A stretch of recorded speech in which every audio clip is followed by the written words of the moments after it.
اس لیے ایک صحابی آئے اللہ کے رسول صلی اللہ علیہ وسلم کے پاس، کہنے لگے قل لی فی الاسلام قولا لا اسألہ احدا بعد،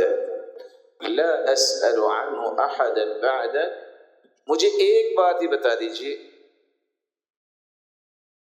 جیسا کہ ایک دوسری حدیث میں آتا ہے، ایک شخص آیا، یا رسول اللہ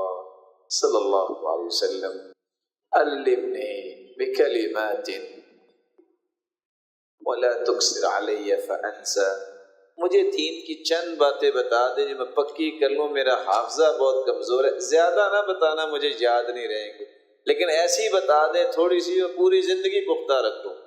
آپ نے وہ باتیں بتائی تو 3 مرتبہ، لیکن بات ایک ہی تھی، لا تغضب، غصہ نہ کرنا۔ پھر پوچھا لا تغضب، غصہ کرنا چھوڑ، لا تغضب ولک الجنہ، اور تیسری مرتبہ ساتھ خوشخبری بھی دے دی، غصہ کرنا تم چھوڑ دو، میں تمہیں جنت کی ضمانت دیتا ہوں۔ اور اگر آپ اس کلمے کو تھوڑا سا غور کر لیں، اکثر ابن صیفی صحیح بخاری کے روایت میں سے وہ لکھتے ہیں کہ اگر انسان غصہ چھوڑ دے اور زبان کو کنٹرول کر لے تو 4000 گناہوں سے بچ سکتا ہے۔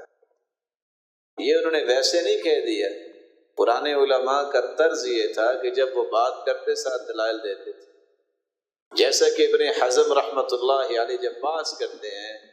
کہ تم جمہور کی بات کرتے ہو، جمہور نے 200 مسئلوں میں قرآن و سنت کی مخالفت کی ہے، پھر وہ 200 مسئلے نقل بھی کرتے ہیں۔